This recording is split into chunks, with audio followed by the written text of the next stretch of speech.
जब किसी अनुभवी डॉक्टर की क्लिनिक में पेशेंट एंटर करता है तो कई बार वो उसकी फिजिकल अपीयरेंस और मेंटल एक्ट को देखकर ये पहचान जाता है कि ये कौन सी दवाई का पेशेंट है।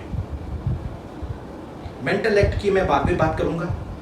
सबसे पहले मैं फिजिकल अपीयरेंस और उसमें भी कॉन्स्टिट्यूशन की बात करता हूँ। कॉन्स्टिट्यूशन में बहुत सारी चीज़ पेशेंट के अंदर हमको दिखाई देती है, जैसे उसके बाल कैसे हैं, जैसे कि उसकी स्किन का टेक्सचर कैसा है, उसके नेल्स कैसे हैं, उसकी टंग कैसी है, उसकी आइज़ कैसी हैं, उसका कद कितना है। किसी भी एस्पेक्ट से हम पेशेंट की मेडिसिन निकाल सकते हैं। आज मैं बात करूंगा पार्ट फर्स्ट में कॉन्स्टिट्यूशन की। कॉन्स्टिट्यूशन में सबसे पहले बात करूंगा मैं हेयर फॉल एंड बॉल्डनेस की। पेशेंट आपकी क्लिनिक में एंटर कर रहा है, वो एक यंग पेशेंट है और उसके बाल बिल्कुल भी नहीं है। उसकी जल्दी एज में उसके सारे बाल उड़ गए, जिसको कहते हैं एलोपेशिया टोटैलिस।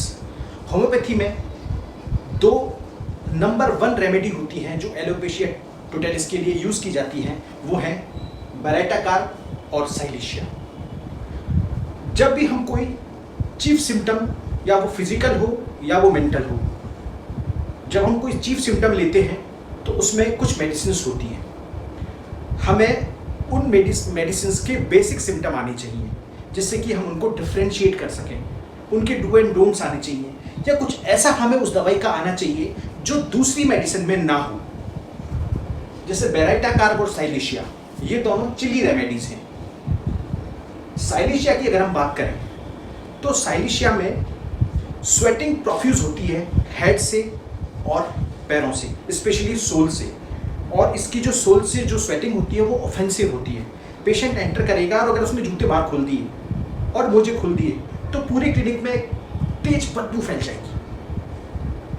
उस तेज बदबू से आप ये पहचान सकते हैं अगर संग में उसके ये सिम्टम है एलोपेशिया टोटैलिस की, ये साइलिशिया का पेशेंट है। वैसे ही बेरेटा स्वेटिंग बेरेटा में भी होती है, लेकिन बेरेटा का चीफ सिम्टम ये है कि उसको कहीं ना कहीं हिस्ट्री में टॉन्सिलाइटिस जरूर होता है, और स्पेशली राइट साइड का। साइलिशिया में भी टॉन्सिल्स इन्फ्लेम करते हैं, लेकिन उनमें सुपुरेशन होता है और उसमें साइट इतनी ज़्यादा मैटर नहीं करती है। इसके अलावा सेकेंड नंबर देखें तो फ्रंटल। अगर किसी के यहाँ से बाल गए हुए, इस जगह से फ्रंटल रीजन से बाल गए हुए, जिसको हम कई बार मेल पैटर्न भी कह देते हैं, तो उनमें जो मेडिसिन होती है मेन वो हैं हीपरसल्फ, मक्सॉल, नेट्राम्यूर, फॉस्फोरस एंड साइलिशिया। अब ये सारी दवाई तो हम पेशेंट को दे नहीं सकते, तो हमें इन मेडिसिन के चीफ सिम्टम पता होने चाहिए डिफ्रेंशिएट करने के लिए। और साथ ही हमें थर्मल पता करना बहुत ज़रूरी है। अगर हम गलत थर्मल की बेसिस पे मेडिसिन देंगे तो पेशेंट एग्रावेट हो जाएगा, वो दवाई उस पर ठीक से काम नहीं करेगी। जैसे हीपरसल्फ है, हीपरसल्फ का जो पेशेंट होता है वो हाईली चिली पेशेंट होता है। उसको इतनी ठंड लगती है कि वो इस कमरे में ओढ़कर बैठा हुआ है, और अगर बगल वाले कमरे में खिड़की खुली हुई है और वहाँ से ठंडी हवा आ रही है तो इसको ठंड लगने लग जाती है।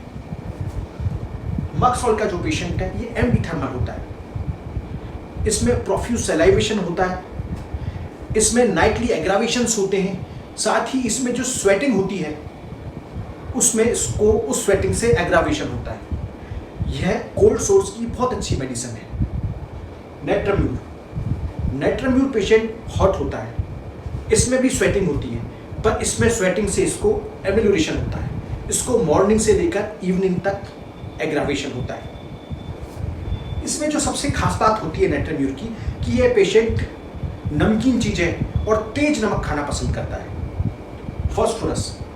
फॉस्फोरस भी तेज नमक खाना पसंद करता है, पर ये चिली पेशेंट होता है। टॉल, स्लेंडर, पॉइंटेड नोज, ठंडी चीज़ें खाना पसंद करेगा। इसकी जो सबसे खास बात होती है वो ये होती है कि फॉस्फोरस का जो पेशेंट है ये बाईं करवट नहीं सो सकता। अगर पेशेंट बाईं करवट सो रहा है तो वो फॉस्फोरस नहीं है। साइलिशिया के बारे में मैं आप लोगों को बता चुका हूं। इसके बाद आता है ऑक्सीपिटल रीजन से बाल जाना, इस जगह से बाल जाना, पीछे से। कई लोगों में आपने देखा होगा कि यहाँ से बाल नहीं होते, चांद दिखता है, बिल्कुल गोलाई में बाल चले जाते हैं ऑक्सीपिटल रीजन से। इनमें जो मेन मेडिसिन हैं वो हैं carbo veg, chelidonium and petroleum. Carbo veg जो मेडिसिन है ये हॉट मेडिसिन होती है, यह फ्लैचुलेंट की बहुत अच्छी दवाई है। इसमें कुछ भी खाते ही पेट फूल जाता है, पर इसको इरेक्टेशन से और गैस रिलीज करने से एम्युलेशन होता है।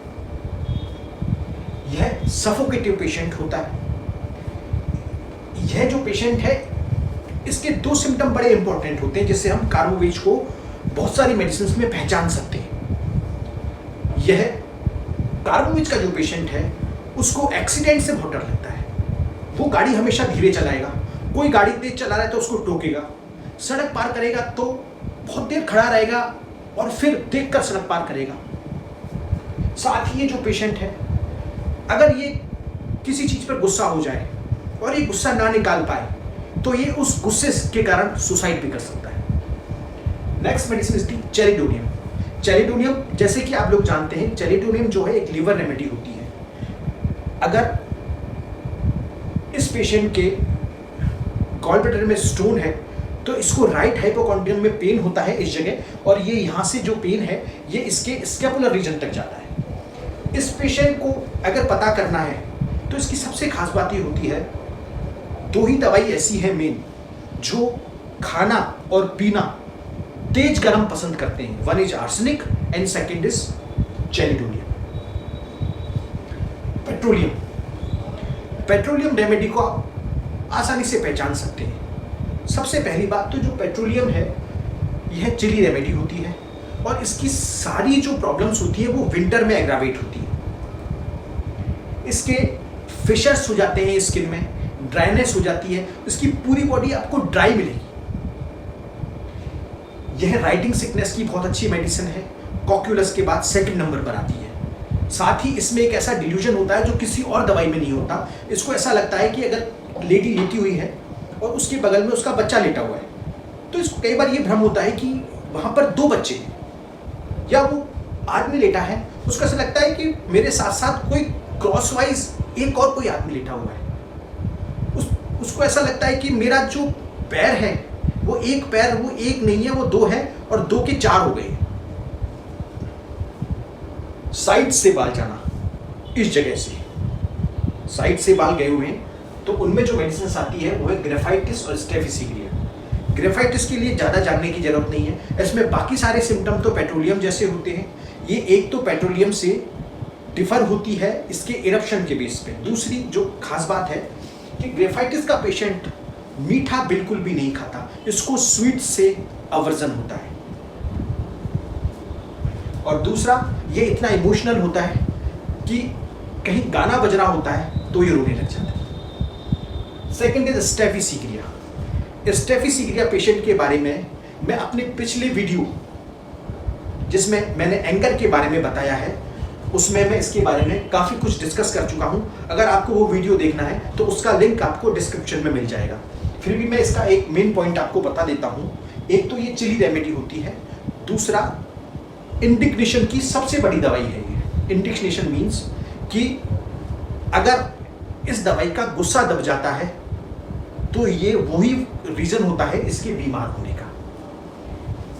टेम्पल्स, यहां से कनपट्टियों पर से अगर बाल गए हुए हैं तो दवाई है कालीकार्ब और नेट्राम्यूल। नेट्राम्यूल के बारे में मैं ऊपर आपसे डिस्कस कर चुका हूं।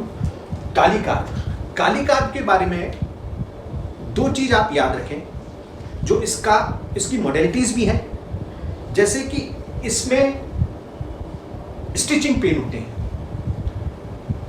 ब्राइनिया में भी स्टिचिंग पेन होते हैं। ब्राइनिया हॉट होती है, ये चिली होती है।